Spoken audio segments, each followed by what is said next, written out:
Assalamualaikum dan selamat sejahtera murid-murid. Hari ini kita akan belajar bab 1 nombor nisbah dan tajuk terakhir dalam bab 1 iaitu nombor nisbah. Okey, kalau sebelum ni kita dah belajar tentang integer, perpuluhan positif, perpuluhan negatif, pecahan positif dan pecahan negatif. So hari ni kita nak tahulah apa tu nombor nisbah. Okey, so untuk hari ini apa yang perlu murid capai ialah mengenal dan memerihalkan nombor nisbah. Yang kedua, membuat pengiraan yang melibatkan gabungan operasi asas aritmetik bagi nombor nisbah mengikut tertib operasi. Okey, so apa itu nombor nisbah? Nombor nisbah menurut Wikipedia ni, ialah nombor yang boleh diungkapkan sebagai nisbah dua integer. So murid belum belajar lagi apa maksud nisbah ni kan. Nisbah ni sebenarnya boleh ditulis dalam bentuk pecahan. Okey, so nombor nisbah ni boleh ditulis dalam bentuk pecahan iaitu P per Q. Dengan keadaan P dan Q ialah integer dan Q tidak sama dengan sifar. Jadi kita lihat apa ada video yang saya tayangkan dekat sini. Okey, kita cuba fahami apa tu nombor nisbah. Okey, tapi video ni dia ada tulis dalam bahasa Inggeris lah.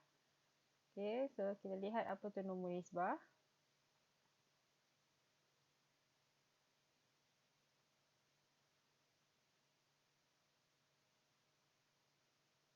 Okey, nombor nisbah ni kalau hari tu kita belajar tentang integer, kita dah tahulah menulis garis nombor pada integer. Menulis garis nombor menggunakan integer ni. So di sebelah kanan ialah nombor-nombor integer positif dan di sebelah kiri ialah nombor-nombor integer negatif. Okey. So macam mana pula kalau dengan nombor pecahan? Ini pun kita dah belajar kan. 1/3, 5/6, -7/12 ni dalam garis nombor. Okey, tetapi ini kita jarang guna.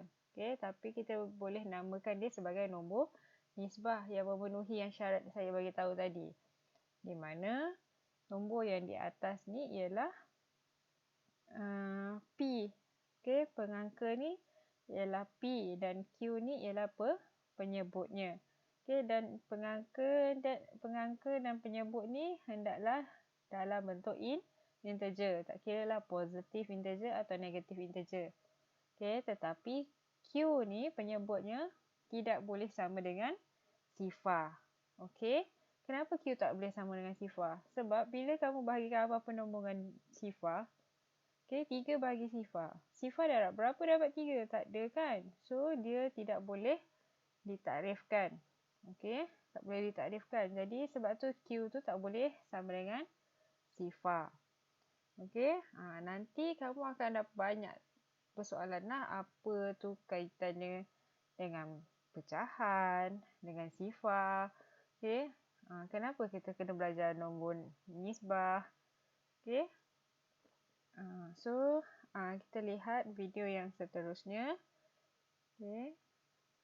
Ni dia cuma beritahulah apa tu nombor nisbah. Okay. Kita lihat contoh-contoh nombor. Okay. Contoh-contoh nombor untuk nombor nisbah ni. Saya ada contoh lain. Okay, yang ini. Okay.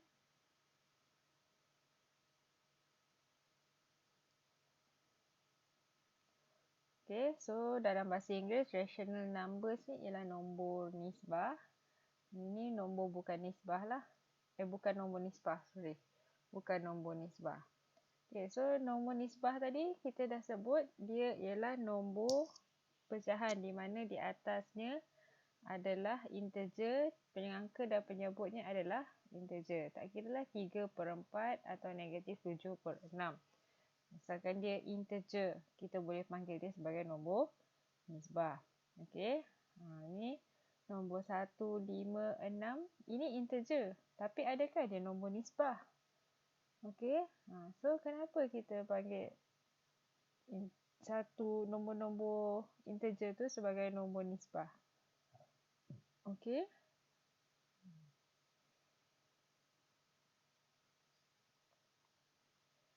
Sebab 8 ni, contoh kita ada nombor 8. 8 ni sebenarnya kita boleh tulis 16/2. Okay, ataupun kita boleh tulis 8/1. Okay, 8/1 juga adalah nombor nisbah. Okay, ataupun contoh negatif 5 ni.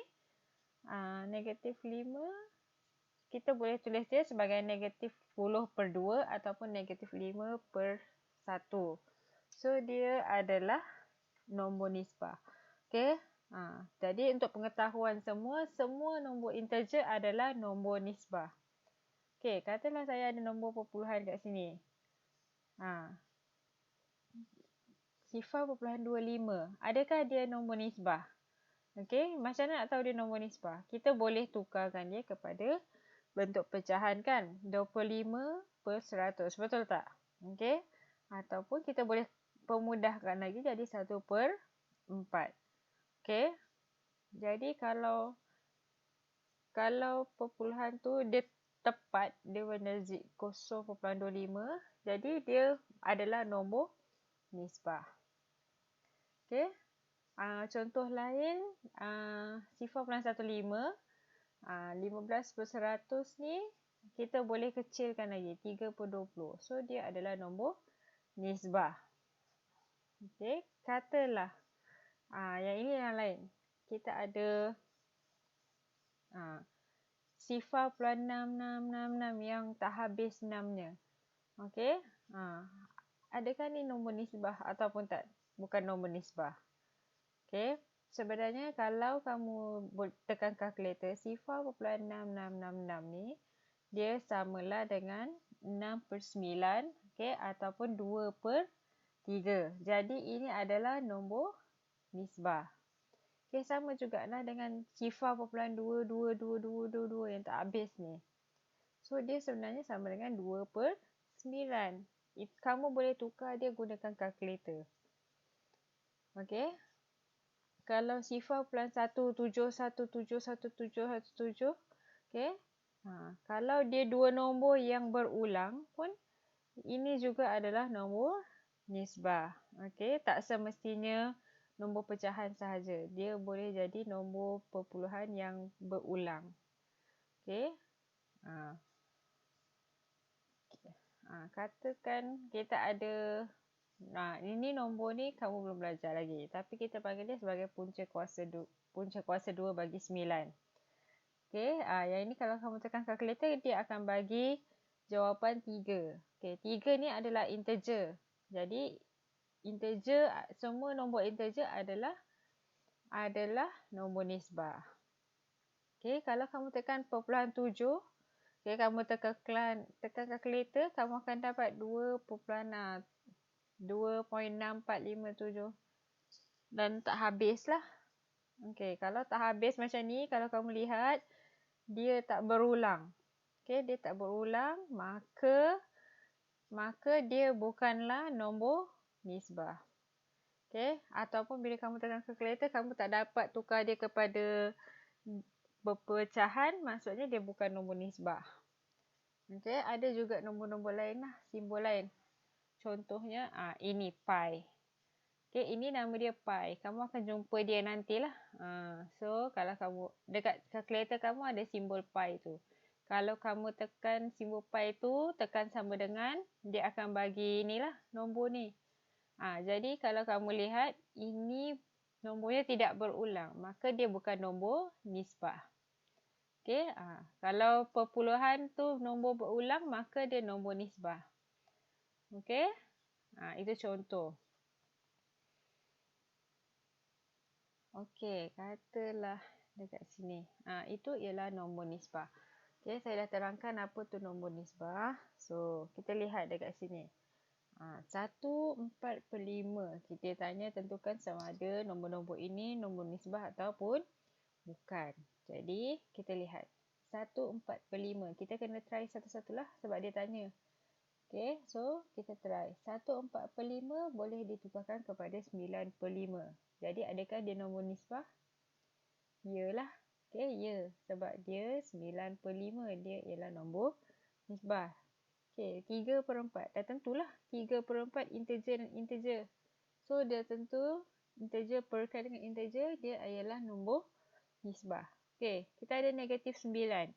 Negatif 9 ni ialah integer. Tadi saya dah sebut, semua integer adalah nombor nisbah. Kenapa? Sebab negatif 9 ni sebenarnya kita boleh perkan dengan 1. Okey. So, perpuluhan. Adakah dia nombor nisbah ataupun bukan? So, 3/5 kita boleh tukarkan dia kepada 3/5/10 ataupun 3/5/10. Okey. Kemudian kita kecilkan, kita boleh jadikan dia pecahan. Okey, so integer berikan dengan integer. Maka kalau dalam soalan ni, semua nombor yang diberi ini ialah nombor nisbah. Okey. Okey, itu ialah bahagian nombor nisbah. So, kita lihat yang kedua. Okey, pengiraan lah. Pengiraan yang melibatkan gabungan operasi. Okey, bila sebut gabungan operasi ni, okey, perlu ingat apa? Ikut tertib operasi. Okey, ikut tertib operasi.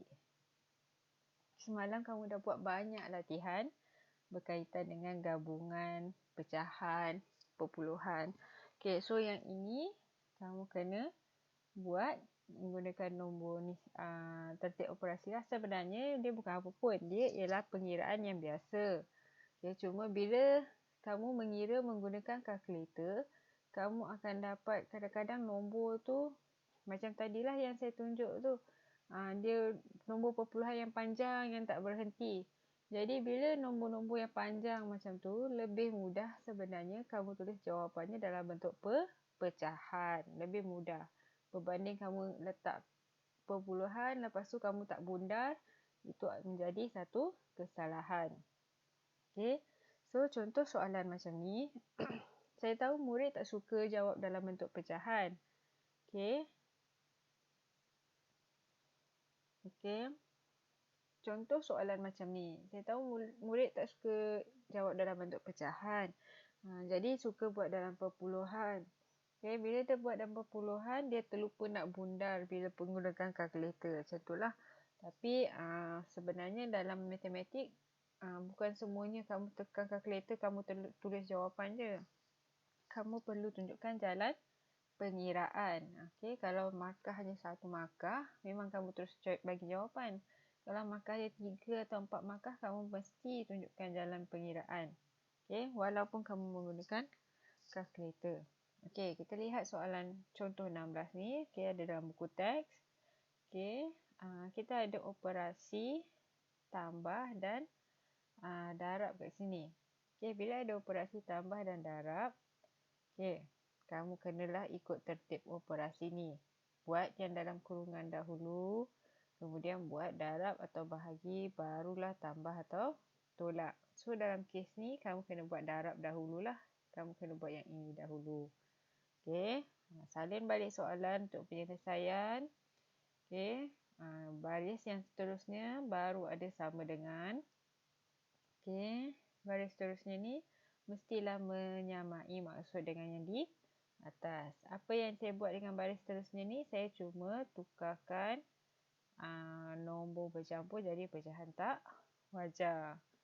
Okey, so dah tukar, barulah saya boleh buat pengiraan darab. Okey, kalau di dalam kes ni tidak ada yang boleh diselesaikan untuk pecahan ini. So kita darab je 3 darab 1, 2 darab 8. So dapat positif darab negatif dapat negatif. Okey, kalau dah selesai, okey, kita pun boleh tukarkan dia jadi tolak. Dan nombor perpuluhan saya tukar kepada pecahan. Okey. Kemudian bila dah tukar nombor jadi pecahan, bila ada operasi tolak pecahan, kamu perlu buat apa? Samakanlah penyebut. Kita tak tahu pula dalam sifir 10 dengan 16 ni nak buat kali berapa. So kita gunakanlah yang kita dah belajar dulu. Kita dah. So kita lah senaraikanlah. Macam biasa. 10, 20, 30 macam tu kan. Okay, so dalam kes ni kita akan jumpa 80. Okay, sebenarnya bila kamu masuk bab 2, kita akan belajar tentang faktor dan GSTK lah. So yang dekat situ kita boleh selesaikan. Okay, selesaikan benda ni lah dengan mudah. Okay, so bila penyebutnya dah sama, kamu boleh gabungkan dia. Okay, negatif 32 tolakkan dengan 15. Selesaikan yang atas ni. Negatif 32 tolak 15. Okay, 32 bila, ini saya ringkaskan lah. Bila kamu jumpa operasi macam ni, okay, janganlah kamu tulis tambah macam tu. Salah. Kamu cuma tahu bila operasi dia sama, nombornya kamu tambah. Okay. Kemudian simbolnya kekal. Okay, sebab operasinya sama, simbolnya kekal. Negatif 47 per 80. Okay, itu cara mudah lah. Sebenarnya mudah lagi kamu tekan kalkulator. Okay, ini saya tunjuk cara yang mudah untuk mengira. Okay, seterusnya kita ada soalan B. Sama juga ni, dia ada kurungan. Okay, ini dia ada kurungan besar, satu kurungan kecil. Kurungan kecil ni untuk menunjukkan nombor ni nombor negatif lah. So maksudnya kamu kena buat yang kurungan besar ni dulu. Okay, dalam kurungan besar kamu kena selesaikan yang depan ni dulu. Okay, so cara penulisannya perlulah betul. Okay, macam tu lah. So mana saya dapat negatif 21 per 2? Saya pun selesaikan lah. Okay, tanpa menggunakan kalkulator, kita boleh selesaikan dia sebenarnya. Okay, dengan menggunakan sifar 6. So, ini akan dapat 3. Ini akan per 2. So, dah sudah 3 darab negatif 7 ialah negatif 21 per 2. Okay, tambah 1.5. So, kamu akan dapat beginilah. Nak mudah kan?